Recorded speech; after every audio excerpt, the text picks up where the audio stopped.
Can you hear me? Perfect. Can I take it off when I'm not speaking? Or when I'm speaking, can I take it off and just wear it when I'm not? Okay. Otherwise, I can just hear myself. Okay. Started. All right. Thank you, guys. Thank you all for coming and joining us for this session today. I know it's the end of the day, and I imagine all of you have had very long days, so thank you so much for making it. I know we originally intended for this to be a roundtable, but the venue doesn't suit itself to this format very well, so what we're going to do is just call folks on the stage to talk because the camera is pointed that way. And also, I just wanted to mention that this is being live streamed on YouTube, so you can just temper your comments accordingly. What I will do is start with a quick presentation, just setting the context on the entire issue. And then we have a little video, which is capturing an interaction with the farmer that we had very recently. And then we move on to the questions for the speakers. So if you don't mind, can we start with the presentation? And I'll just quickly take you through that, maybe 5 minutes.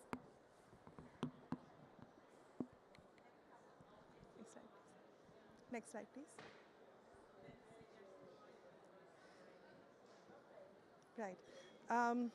So agriculture and climate has been part of COP conversations for a very long time, ever since 2012. But it really came into the forefront after Sharm el-Sheikh and after the UAE Declaration on Food and Agriculture last year. And for the right reasons, because the simple point is, sorry, here. Okay, thank you so much. It's in the spotlight for the right reasons, because agriculture is not just an area that is deeply vulnerable to the vagaries of the climate. It's also a sector that contributes considerably to climate change itself. So for example, if you look at methane emissions in the world, almost half of those methane emissions actually come from food and agriculture. If you look at nitrous oxide emissions, almost 3/4 of that comes from the agriculture sector. If you look at carbon dioxide emissions or GHG emissions overall, you can say around 21 to 36% of the emissions overall globally actually come from the food and agriculture sector. This range is wide because the science isn't exact. But the point is that it's a very major contributor to GHG emissions overall. So it suffers from the impacts of climate, but also is a contributor. So it's like a two-edged sword, essentially. But food and agriculture is also very closely related to the socio-economic conditions of the communities that are essentially invested in that farming. And it's also very closely related to biodiversity. So when you're trying to solve the climate agriculture crisis, you're essentially attempting to solve several crises at once, which is why this is so important to follow an integrated approach when you're looking at food and agriculture. Next slide, please. Oh, sorry. So if you look at where global emissions are, like I said, it's a major contributor to nitrous oxide, to methane. It's also a majority contributor when it comes to GHG emissions and CO2 overall. But the hotspots for different crops are different, right? So for example, for paddy, a major hotspot could be the methane emissions from the standing water where paddy is cultivated. If you look at a lot of other crops, it's perhaps the fertilizer usage that comes out to be the maximum contributor, because that leads to the nitrous oxide emissions. So when it comes to livestock, enteric fermentation is actually one of the largest subsets of agriculture when it comes to the contribution to climate. And similarly, you have soil organic carbon. So the more you till the soil organic carbon is depleted. So that is also a major contributor. So the hotspots for different crops differ depending on the cropping practice and the geography, and the socioeconomic and climate conditions as well. Next slide, please. Oh, sorry, I can do that. So if you look at so if you look at climate risk and how vulnerable agriculture is to the vagaries of climate, there could be several different kinds of impacts, and the impacts are can sometimes be very localized and depend on the agroclimatic zone that the farm is located in. But for example, certain geographies are witnessing larger growing periods, essentially, which can be advantages in some way, that you can grow more mature crops, you can have several cropping cycles in the same season. But at the same time, in geographies that are hotter and warmer, it can lead to greater water needs for irrigation as well, right? We have been seeing, the incidence of diseases, pests, insects rising because of the changing climate and enhancing climate. If you look at wildfires, they're increasing across the world because of the changing climate. So there are a lot of impacts that essentially are quite localized and different for different geographies. But if you look at, for example, the pollination cycle itself, if the pollination cycle, the delicate balance of it is even slightly offset, and it doesn't coincide with the flowering cycle, then that can deeply sort of upset the ecosystem as well. So there are many challenges, some which are at the agroclimatic zone level, but some which are actually quite localized for different geographies. Plus, we have to understand that socioeconomic conditions in different geographies is quite different. For a lot of countries where farmers have smaller land holdings, the challenge is really quite different from those geographies where you have large commercial farms. So like I talked about this briefly, so I won't go through this again, but the fact is that a lot of the emissions in a commodity's life cycle actually come from pre-production. So looking at farm level emissions, the logistics of it, even prior to processing. And this is common for most commodities that we work with.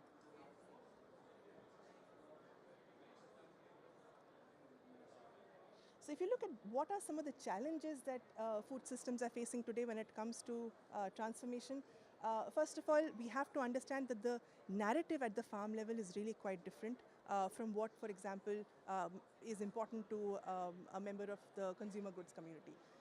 For a farmer, the only reason that they may actually look forward to or agree to implementing an intervention is if, for example, it reduces their input costs, it enhances yield, or it provides them a differential sort of pricing in terms of product. So climate change is rarely of a concern to a lot of the small landholding farmers who essentially do subsistence farming. So that's a significant concern when it comes to some of these interventions or decarbonization levers that have very high upfront investment costs. Access to affordable credit lines and risk coverage is also quite limited. Insurance risk products aren't as widely available. And of course, a farmer is it's not very credit worthy in a lot of areas where they do subsistence farming. There's also, if you look at the existing subsidy models around the world, a lot of these subsidy models don't lend themselves well to newer technologies, right? So for example, in a lot of countries you have fertilizer subsidy, which means a lot of farmers end up overusing fertilizers, assuming that the more fertilizer you use, the yield will be higher, where after a point it actually plateaus. So there's no direct correlation. But I think it's also about building that awareness. So that awareness is also a major challenge when it comes to a lot of geographies in terms of farming practices.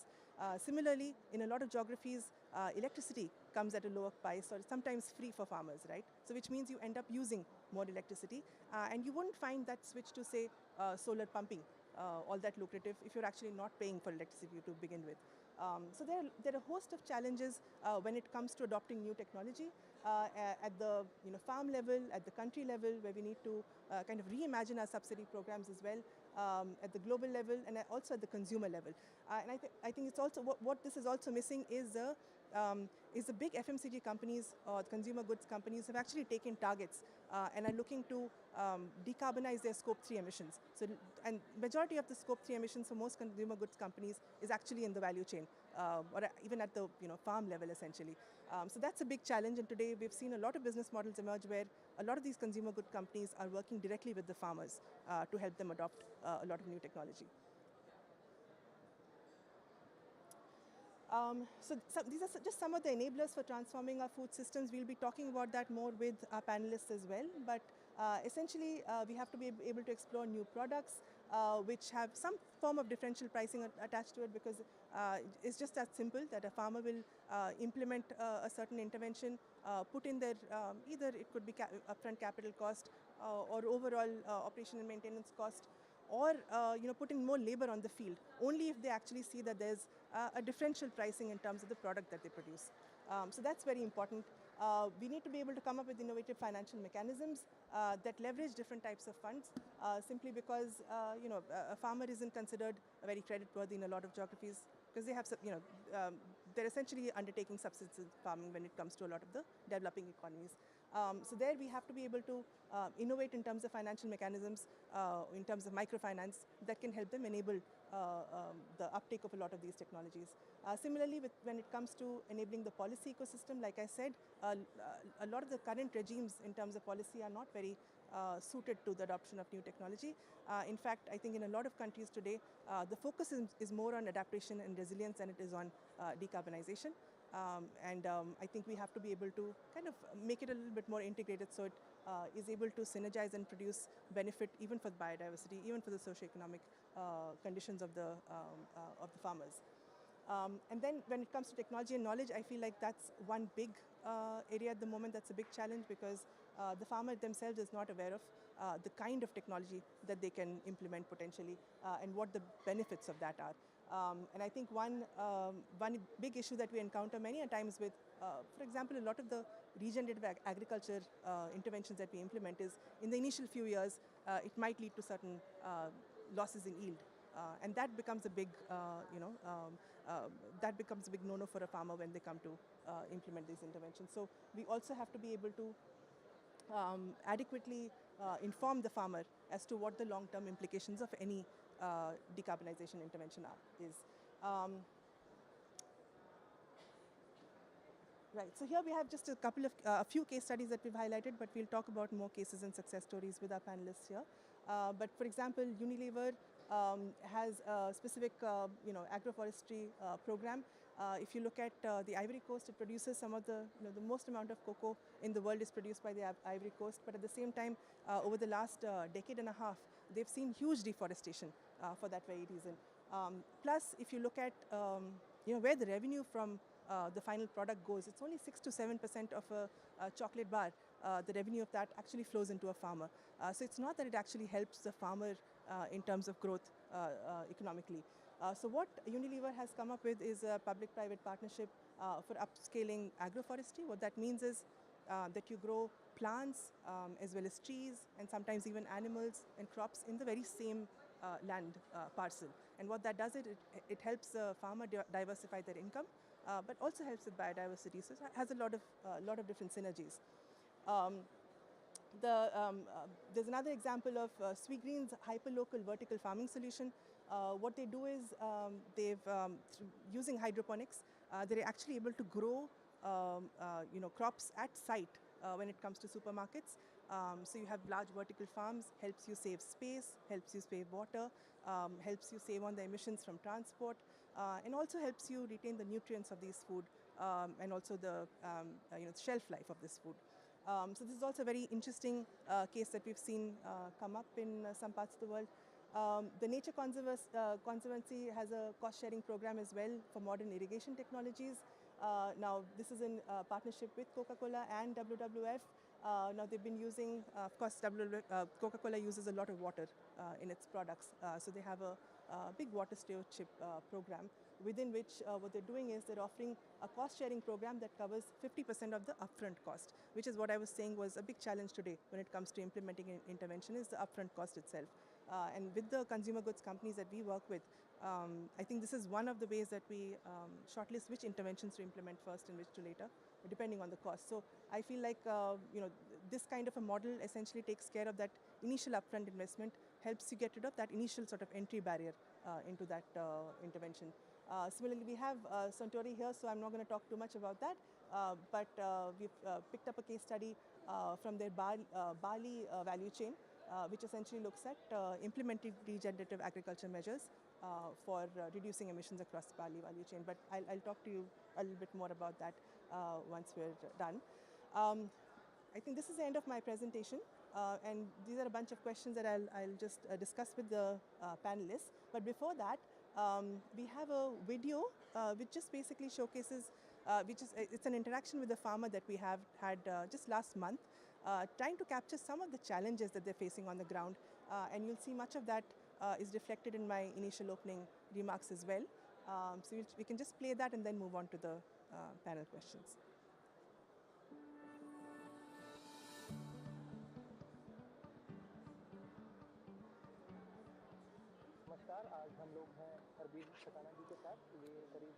So you might have to read the आपसे जानना चाहेंगे कि Text. जलवायु परिवर्तन की वजह से खेती में क्या प्रभाव पड़ा है। तो आइए जानते हैं हरवीर जी से कि क्या प्रभाव पड़ा है।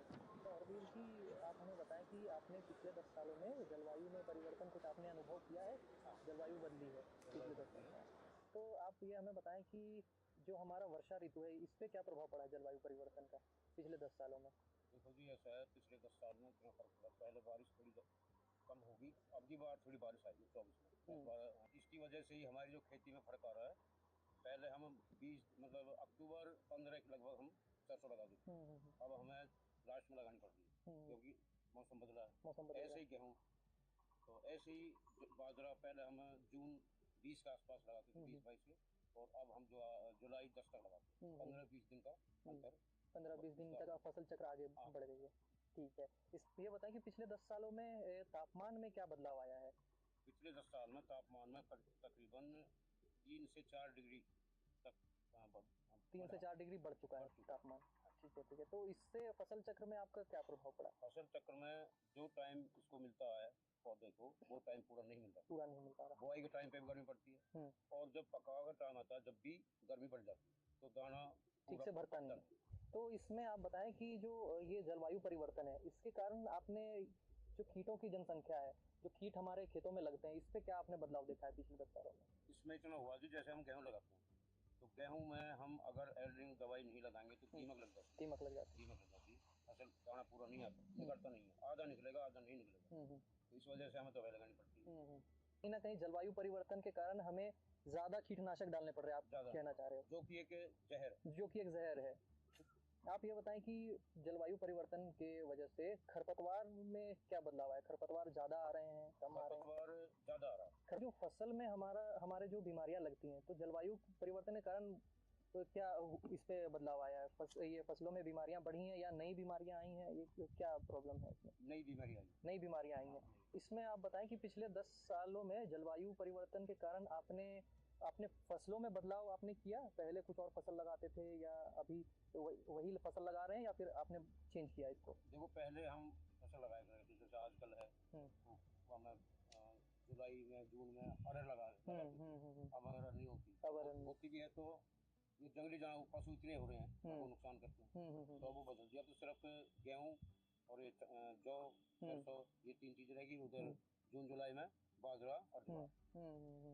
ठीक है, तो बस मैं ये आपसे जानना चाहूँगा कि जैसे बहुत सारी इसमें रिसर्च हो रही है कि जो जलवायु परिवर्तन है उसको कम करने के लिए, उससे जूझने के लिए और हमारी पैदावार को बरकरार रखने के लिए क्लाइमेट स्मार्ट तकनीकें आ रही हैं काफ़ी। तो आपको इसके बारे में जानकारी है। नहीं, इसके बारे में हमें कोई जानकारी नहीं है। अच्छा। ना हमें किसी ने बताया है। हमें इसके बारे में कुछ पता नहीं। तो इसमें जो है आप पिछले 10 सालों में आपके जो खेत में जो जलापूर्ति है या सिंचाई जो है उसमें क्या बदलाव आए हैं। आपकी जो जल का स्तर है वो नीचे गया है। स्तर इतना गिर गया। पहले 10 साल पहले जो हमारे यहाँ पे 75 से 80 तक चुआ था, 80 फीट पानी में आ जाता था। आज 100 क्रॉस कर रहा है। 60 फीट से शुरू था, ज्यादा वो नहीं था। किसान करता था क्या था कि भाई कोई कुई खोदी 10 फीट तक, उसके नीचे 2 पाइप 20-20 फीट के लगाए, मोटर लगा दी और पानी चल जाता। आज उल्टा है, अभी और नीचे कितना गहरा होता जा रहा है बोरवेल, क्योंकि बारिश कम हो रही है। बारिश बहुत कम होगी। ये 24 का ही साल ऐसा साल है कि जिसमें कि आप कह सकते हो कि हाँ बारिश थोड़ी सी ठीक हुई। 40 से 44 साल पहले कुएं में ऊपर तक पानी आता था, बाल्टी से पानी ले लेते हैं। आप ये लगा लो कि 2 महीना जो बारिश, फुल बारिश जिसे कहते हैं, वो रेगुलर है। अब तो बारिश है ही नहीं, रेगुलर है, अनियमित बारिश हो रही है। एकदम से पड़ा और जैसे बादल फटना हो गया, बरसा और निकल गया। मतलब जलापूर्ति जो है अब कम होती जा रही है। तो पहले की तरह ऐसा नहीं हो पा रहा है कि हमने पाइप चला दिया और हमने मोटर चालू कर दिया और पूरे खेत पे सिंचाई कर दी। तो अभी पानी की बचत करने के लिए या कम पानी में सिंचाई देने के लिए आप लोगों ने क्या कदम उठाया। इसको फुहारा लगाया, स्प्रिंकलर। पहले क्या था कि नाली से पानी दिया, नाली से पानी दिया, जितना पानी डाल रहे हैं उसका आधा खेत में पहुंच रहा है। लेकिन अब ये जो फुहारा पद्धति, इससे हम पूरा पानी लेते हैं।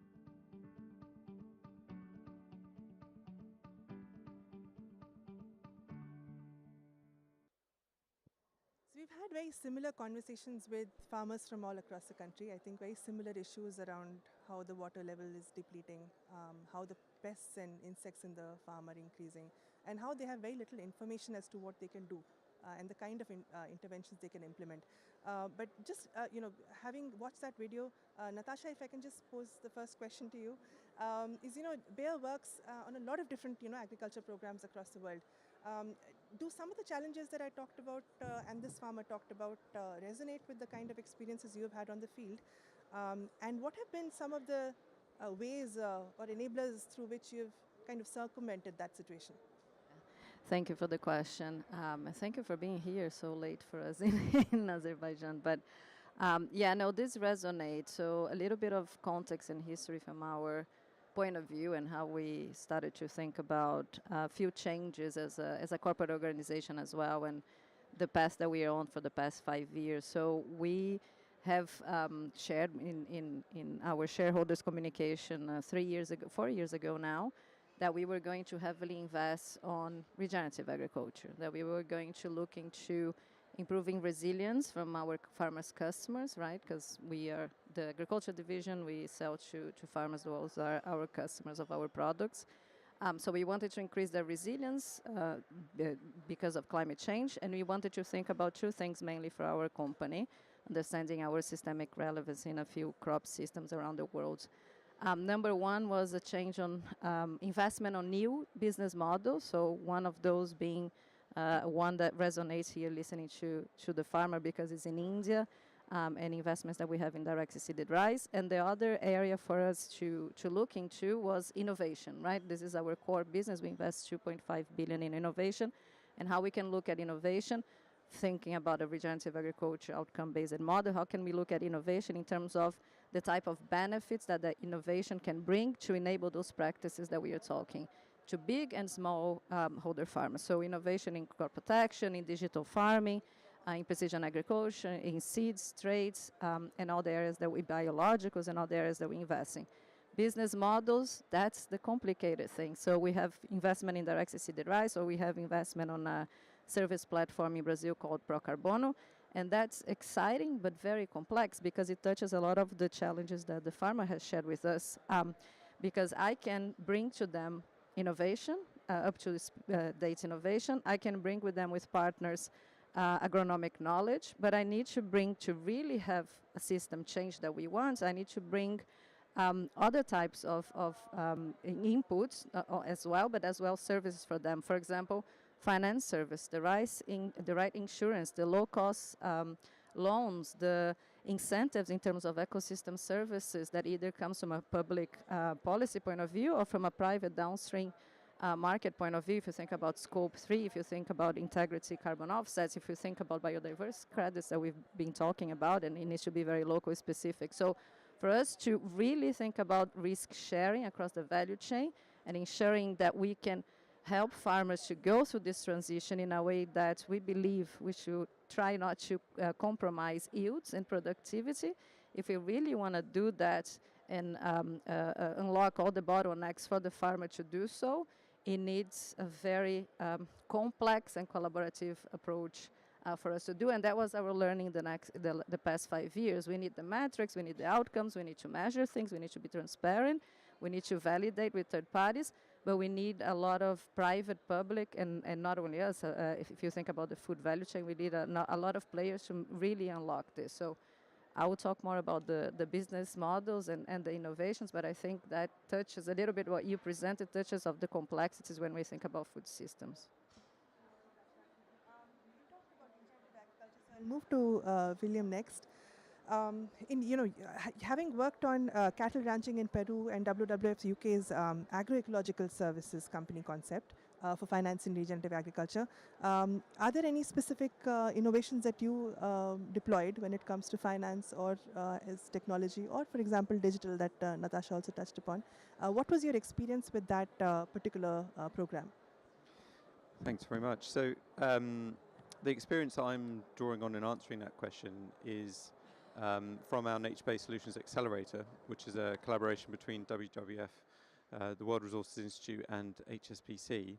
And what we were doing through that Nature-Based Solutions Accelerator was trying to identify and resolve some of the system barriers to scaling private finance for nature-based solutions, as well as trying to secure the investment readiness or support the investment readiness of specific interventions. So one of the things we did early on actually was, so we looked at regenerative agriculture as one example of a nature-based solution, and we brought together a group of organizations who were already trying to do this in practice. So the Midwest Row Crop Initiative in the US, Earthworm in France, National Trust in the UK, and we explored with them what were as they all had kind of proof of concept at farm level, but they were at that stage where they were trying to scale. So we said, well, what are the things that are getting in the way of scaling, of more adoption? And the three barriers, which I think will probably be familiar to many of us here, were one, the access farmers had to technical advice, two, the access they had to finance and credit, but also their ability to meet the scale of finance investments that were sought by banks and other institutions. So they weren't able to meet that scale. So we thought, well, how do we, instead of working on the business model at the farm level, we actually said, well, is there a business model that solves these problems? And we looked across to the energy sector, and with the help of, I should credit Repattern here, James Vaccaro as a partner in developing this. The energy services company model is one that's been around for a very long time in the energy sector, where technical assistance is provided to a factory, a building, a house, whatever it is, and said, here are the ways in which you can reduce your energy use and save money. Here's some finance in order to implement that, and in 5 years' time, you're going to be making so many savings that you'll be able to pay us back. And so then it becomes a self-sustaining model. And we said, well, that could apply equally to the agriculture sector. So we outlined what you've just introduced, the agroecological services company as a concept, which in many ways is kind of components of it exist in places, but it could be brought together and facilitated more readily, where technical assistance is provided alongside credit, and there's an aggregation function there that would allow different sources of finance to be brought together to make sure that credit is supported. And that would help farmers through that period you described, that kind of the fallow years, as sometimes it's called, where you have a kind of dip in yield before your revenue comes back on top. So that was something we produced a couple of years ago, and now we are looking at trying to apply that in regenerative cattle, something similar to that to regenerative cattle in Peru, where there's a very clear business model. A number of interventions make regenerative cattle ranching more profitable than extensive cattle ranching in Peru, including the use of biofertilizers from harvesting biomaterial in nearby forests to agroforestry, supporting more greater access to water and shade and so on for the cattle. And so that's proven, and now we're saying, well, how do we aggregate that in a similar way to scale that in the Amazon region alongside protection of forests? So it's not kind of rocket science, but it feels like it's a natural solution that could be deployed at various different scales in various different locations, and that could be brought together by a food company. As you said, many food companies are wanting to influence their supply chain in this way, and in so doing, they could provide offtake agreements that would backstop that investment. But it could be an environmental group, it could be a local government or extension service. So that's one of the ideas that we think could make a difference at scale. Sharing that, William. And you talked about how to elevate a number of different barriers, so both technical as well as awareness barriers and all of that. But the big challenge today still is how do we scale up these interventions? So maybe just moving to Madhur, if you're online. Yeah. So when it comes to scaling up interventions, I think digital and technology can play a very big role as an enabler. So what has your experience been like, Madhur? And what do you see as the role of technology and innovation in implementation as well as monitoring of projects in agriculture as well as NBS?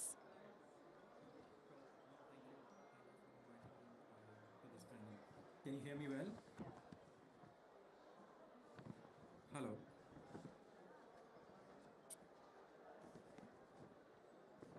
Yeah, we can hear you now, Madhur. Okay, excellent. Yeah, hi everyone. I can get started then? Please do, please do, we can hear you. Yeah. So see, when you are implementing regenerative agricultural practices, and we'll give you examples from our own experiences. So we've been involved in direct seeding of rice, crop residue incorporation, reduced tillage. These are some of the operations that we've been involved in. Mainly in rice, wheat ecosystem, but also now more so in sugar cane, cotton as well as we move ahead. Most of this is in India, but also in Nepal, Bangladesh, Kenya, and parts of it. So when we started to implement these interventions, and our main business model is carbon credits. And so integrity is one of the biggest issues when it comes to carbon credits, and how do you solve for it? And we saw if you can solve for this problem, you can unlock a lot of value in terms of the pricing that you get for your carbon credit. And so what we did was we saw that there are two ways. If you build a tech enabled solution to solve for this problem, you can not only build integrity and sort of more trust into the system, you can also help build more scalable system, because you can't go to every single farm to validate farmer practice, because you're just going to bleed and burn money and not really build a business model around it. And so what we do essentially is we have a three pillar technological ecosystem. So one is for data collection. So whichever farmer gets onboarded onto our system through our partner app, they are onboarded digitally in terms of their land documents, in terms of their digital identity, as well as the land boundaries, which comes to Varaha. Now, once this data comes to us, what Varaha has done is for each of the practice, for example, DSR, I'll just go deeper into that, direct seeding of rice, we have collected tens of thousands of data points from the ground to see what a direct seeding practice looks like. And similarly, the alternate conventional practice, which is transplanting, we have also collected thousands of data points for it. So that is one, which is hardcore data collection for model training. The second thing is the ground knowledge is that if DSR were to take place against transplanting in a certain area, it takes place 3 to 4 weeks before transplanting. That's the second knowledge from the ground. The third is the germination pattern. The speed at which the crop grows is also different for transplanted and DSR crops. Now, by building into the ground data points and this knowledge from the ground, and the third point is also, which I forgot, because transplanted crops have much more water, if you look at the reflectance of it through a satellite imagery, it looks much more darker as compared to a DSR farm. So once you combine all of these components together, which is these training data points and the three characteristics from the ground, which you can see through a naked eye, you're able to build models and draw graphs at a farm level using satellite imagery, which gives you a very clear picture of that which farm was grown in a direct seeded manner and which farm was actually grown in a transplanted manner. But it requires a lot of data collection throughout the season, a lot of validation on the ground, plus multi-year data. So lots of investments. And so by doing that, but it also gave us a lot of leverage in terms of building confidence into the model and basically selling credits at double the market price, right? So it more than covers for it if you're able to willing to invest and hire the right resources to build these models out. And something similar we did for quantification as well. We set up glass chambers on the ground, which captures gaseous emissions which are happening in different regions. Plus, we in some of the regions that Varaha works in, we collect more soil samples than the government itself, right? Because it gives us enough data to represent the heterogeneity of the region to build models which can quantify carbon sequestered in the soil and emissions reduced, right? So these are some of the examples through which we've been able to really scale these models up. And today in India, we already reach 1 million acres through these practices. And we wouldn't have done that if these models were not in place by collecting such huge amounts of data and investing some of these interventions. And same goes for agroforestry and other nature-based solutions as well. How do you collect enough representative data for each of the species, for each of the age, for each of the region, so you know the growth patterns for it, right? And then merge it along with the satellite data which is available at your disposal so that it's able to quantify the biomass. And based on the biomass, again, you're able to quantify what's the amount of sequestration which is happening and how many credits are you creating. So I'll take a pause over here, but these are some of the ways in which we've been solving across different nature-based and regenerative solutions that we participate in. Thank you. Madhur, I think you brought up a very important point on data and the fact that if you have to scale up a lot of these interventions, you can't collect data field by field, but technology can really help you do that at a much larger scale. But you talked about carbon credits, so I just want to quickly go back on that. What has your experience been like when it comes to applying agriculture projects in the carbon credit space or in the voluntary markets? Yeah, I think that's an interesting question. So, unfortunately, as of today, there is only one standard which has an advanced methodology in place for carbon credits, and we work with removal carbon credits. So there is one single methodology under one single standard which is available, which is applicable for the country that we work in, and that is VM42 under Vera. Right now, I think because of so many projects under different registries and so many project developers participating across different methodologies, there has been a huge queue at the level of the registry, right? So issuances have been a massive challenge to get through, right? But since this is a data game and the buyers that Varaha works with are more sophisticated in terms of having their own science teams, their own data teams for carbon credits, they were able to evaluate the entire data set that we submitted to Vera or the registry or the VBP. And based on those data sets and their own internal teams, they were able to buy these credits in several hundreds of thousands of volumes already, right? So as a project developer and as a farmer working with us, it gives you certainty that once these credits are issued, X is the amount of dollars which are going to receive at the project developers end. This is the amount of money which is going to go to the farmers, right? So there is definite data points that we've been able to generate through the modeling reports and the data which has been submitted to Vera, but issuance remains like a big bottleneck at this point in time, which is going to be the biggest unlock for carbon credits in region ag, in my view. Like half of the people don't believe in it because they haven't seen a credit, which is fair. But as soon as the credit comes in my view, this is going to evolve as the largest category because just the immense amount of benefits in terms of food security, water savings, biodiversity, incomes, livelihoods.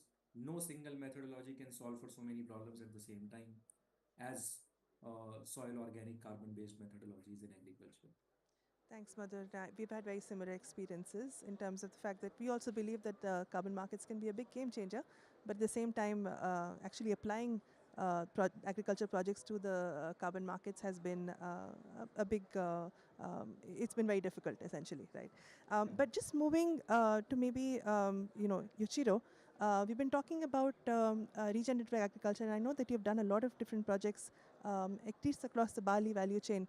But are there any specific success stories that you'd want to share? And do the sort of challenges that we've all been talking about, does it also resonate with the experience that you've had on the ground? Is there any enabler that has helped you kind of circumvent some of these challenges? Thank you very much for the questions and then to be here in Latin. I'm Yuichiro Ando from Suntory, Japan. Suntory is a beverage and beverage company, non-alcohol, non-alcohol beverages, mainly selling Asia, Europe, and then Asia Pacific and Europe. So we are a beverage company, so our business is based on breath of nature like barley, coffee, corn, sugar. So our business is essential for having our agricultural materials in sustainably sourcing. And we have a responsibility to secure those materials, including our upstream supply chain. So as in the first slide, our GHG emission is about, around 20% is coming from agriculture. And we have the target to 2030 value chain GHG reduction 30% and 2050 net zero. So in this sense, we have only 5 years, 7 years to meeting that reduction. So 30% reduction in agriculture, very, very, very kind of big target, as you already know. So we are diving into this regenerative agriculture journey very new. We started in these practices in 2022. So we only experienced a maximum 2 crops so far. But the big, I don't know which there was a big success, but the key is the traceability. So we have quite well traceability in our corn or barley value chain. So in the U.S., we have over 1,000 hectares of the pilot program with our local farmers. So in this case, we do I think historically the U.S. already doing our low-till practices. That's new findings. But we are kind of adding carboxylopene, more bio-based fertilizers, to reducing the chemical fertilizers. Then also, since the farmer have a very well connected historically, so we did more not only bio-based solutions, but also for trying drone seeding or for the cover cropping seeding or utilizing the biotechnologies, which is including microlove. So yes, we are learning a lot of things from that. So the case shows that also the the barley in the UK. So that's a more practical. I mean standard of the regenerative agriculture practices like low till, no till, and then cover cropping or using livestock to glaze the cover crop. So this is also very the project itself is very going well. So we get the good amount of GHG reduction so far. There are not only GHG reduction, but for the regenerative agriculture, everybody knows, but in reality, that's good for the soil health. So that's increasing the water condensing capacity. Then, and I think the one of the farmer mentioned that they're doing the regenerative agriculture helps them to increase the drought tolerance. So their yield is 20 better than the conventional farmers. So this type of success is spreading to the farmer to farmers. Then and now we have a lot of, I think over 100 farmers is joining our project. So that's maybe I think it's not special practices, but moving to the action is very much key for us. So we are a lot of getting many findings from that practices through the US and in the UK practices. But the challenges for us is same also for the traceability. The sugar or coffee, the supply chain is very much segregated. We are very far from the farmers, so very difficult to find the partners itself. Then also, if the supplier have some project, but their criteria and our criteria are very much different because we have lack of kind of unified standard. So we are very much looking for the SBTI or JJ protocols, but some people doesn't know what it is. So in that case, very, very difficult. So then also try to expand that to the upstream farmer is very, very challenging for us. So enabler-wise, one is the new type of collaboration or partnership with the suppliers, maybe industry-wise movement like a collaboration with the competitor. So if the industry like a food and beverage or even the same beer or whiskey company have a same view on the future to go into the regenerative, so maybe we can increase in the influence to the upstreams stakeholders like trading house or agencies or importer exporters. Then finally we can reach into the farmers. So I think this agriculture is we are a lot of learning from the sustainable agriculture initiative side. That's a European-based food and beverage companies collaborative space. So I think that's a very good learning for us. So we want to expand that platform and also utilizing the network to spread into the Asia Pacific region to accelerate our activities. Thank you so much, and thank you so much for sharing your experience on the Regen Agri side. I think just like Suntory, there are a lot of consumer goods companies that have set very bold targets on regenerative agriculture and are really struggling to meet them. I think for the very reasons that you also highlighted, the narrative is really quite different. It's a challenge working with the vendors because they have to understand your need.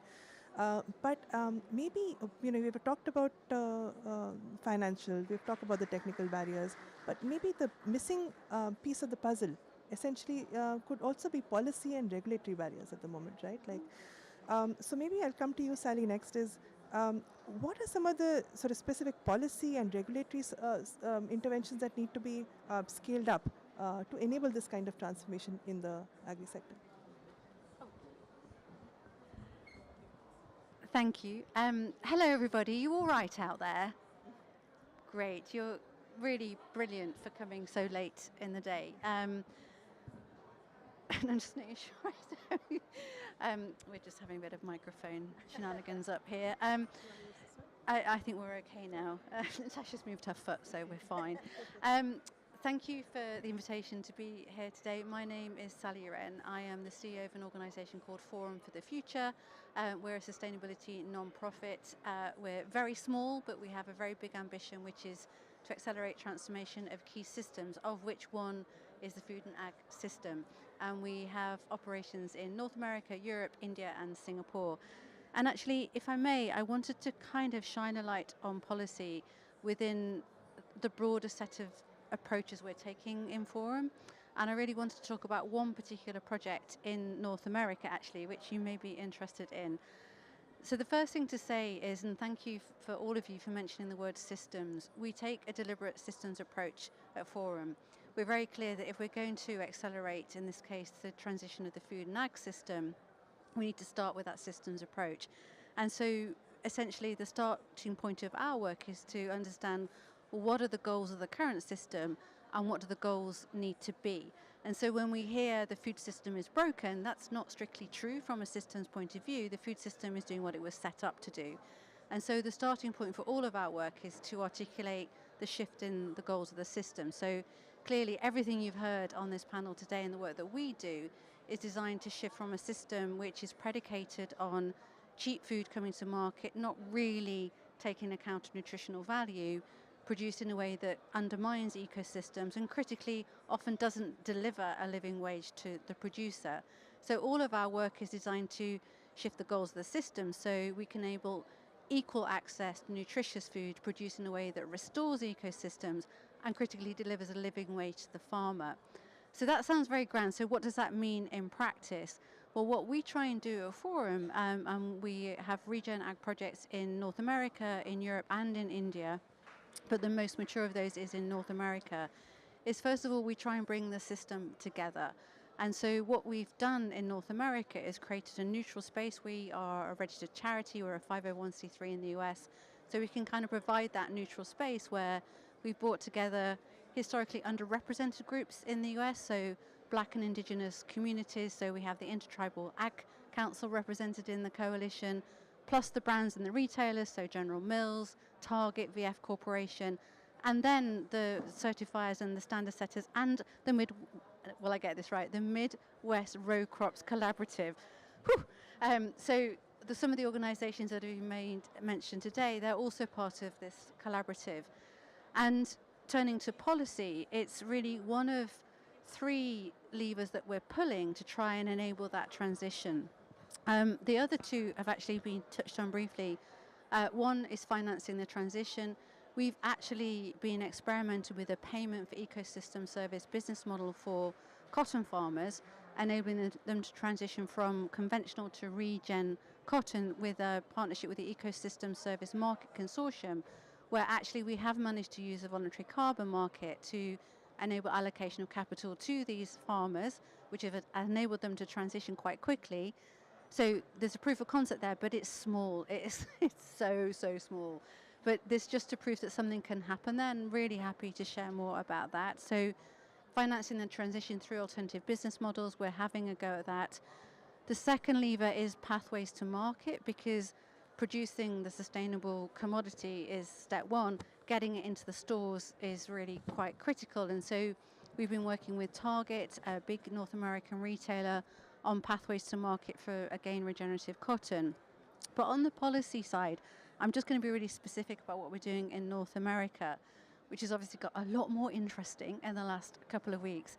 So at the federal level, to influence policy directly in the US, you have to be a 501c4 organization, we're 501c3. So what we're doing is actually getting insights from the farmer community groups, and then we're acting as a sort of translator to organizations that are advocating for policy change on the Hill. Specifically what we're trying to do right now is to accelerate the adoption of the Farm Bill.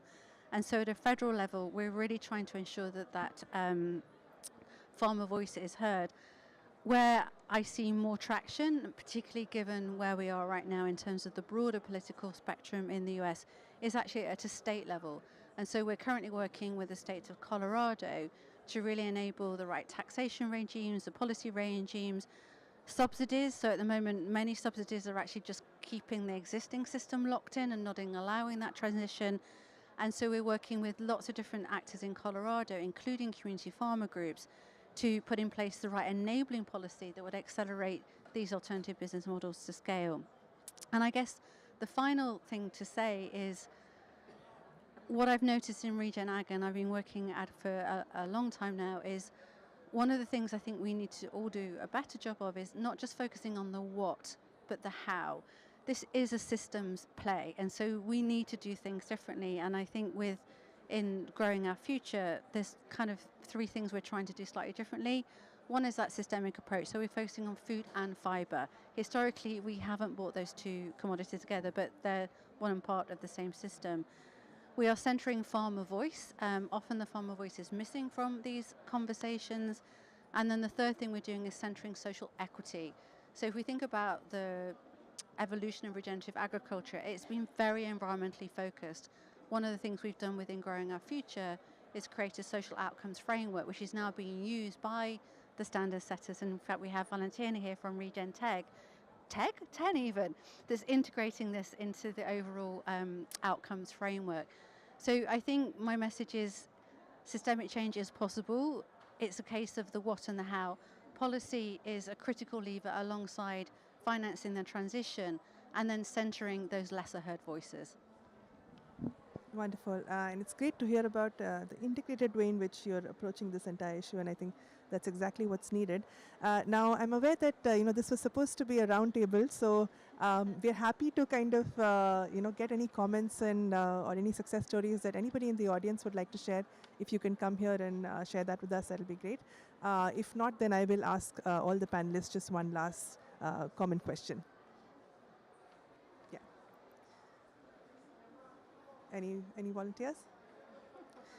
Okay. If not, then happy to just do one quick round of reflections from all the panelists as to what you think is that one big enabler or game changer for the food and agri sector in the future. We talked about a range of different interventions, but what could be that, if in your mind, if you had to think of just one big enabler or game changer, what would that be? And maybe we can start with Madhur, if you're still online. Yeah. If you need like a minute to think about it, that's fine, because this is a googly question. This is okay. Yeah. So see, in my view, I think one is whatever habit that we are trying to change or whichever part we want to make more sustainable, it needs to be priced into the product itself, right? So for example, we keep on pumping so much water into rice because nobody's charging for nobody's charging for water. So water needs to be priced in.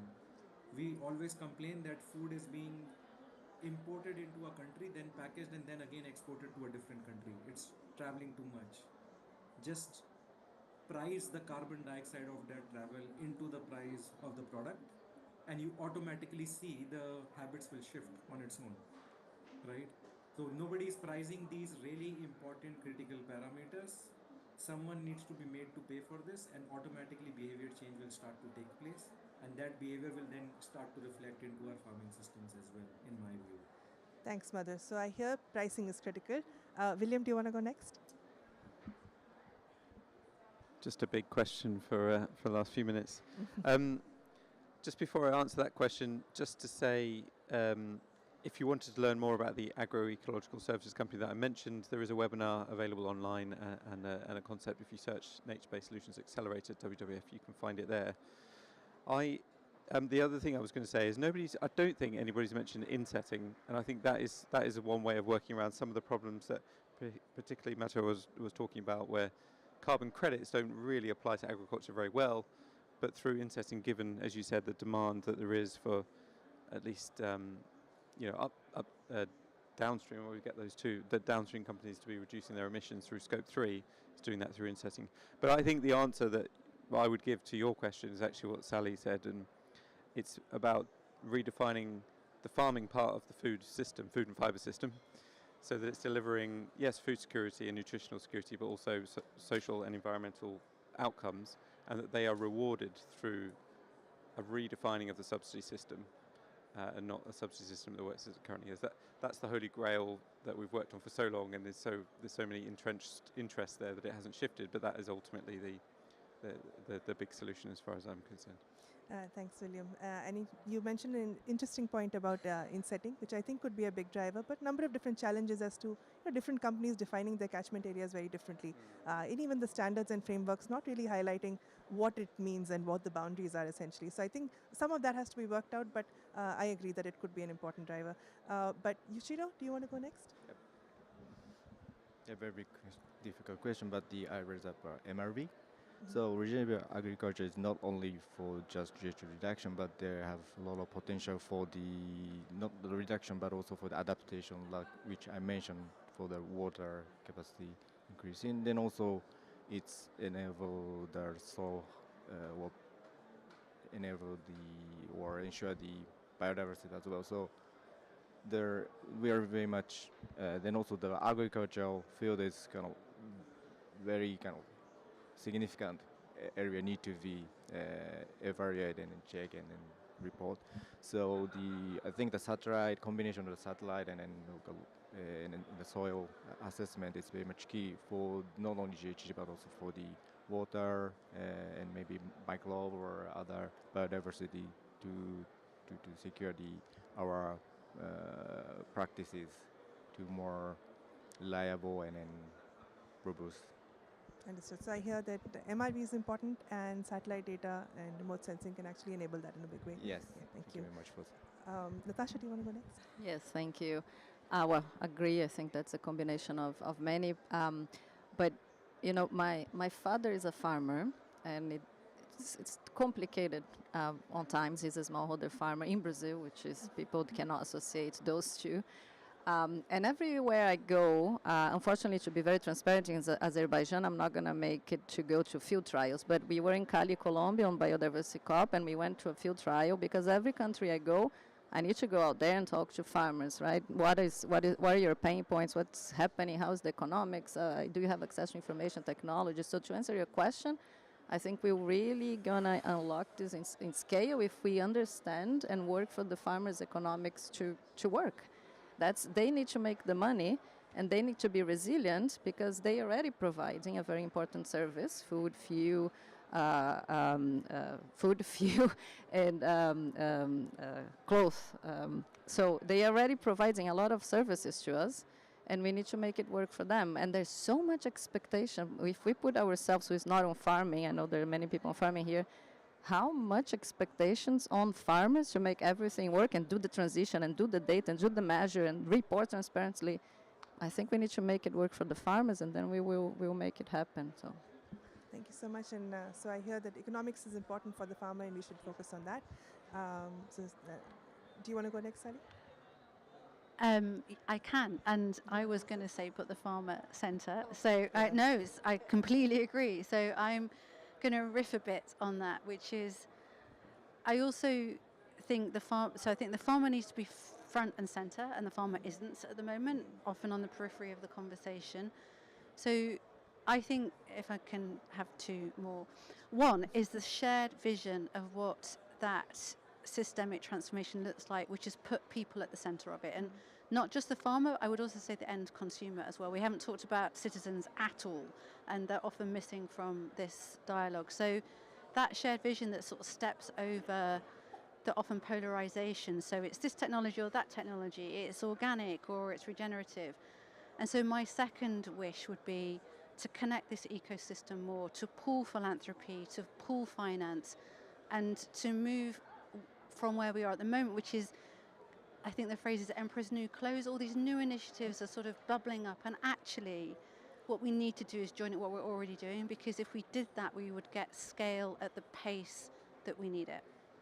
Thanks, Sally. And I think very important points, and the fact that you talked about the consumer is very important, because the consumer can actually help drive up demand essentially, but the consumer also needs to be armed with the information that it needs to make the right choices when it comes to products, right? So very important points, and we covered a lot of breadth in the entire food and agri debate at the moment. Thank you all so much for coming, and thanks to all the participants as well. I know this is the end of a long and possibly tiring day for everyone, so thank you so much for making it.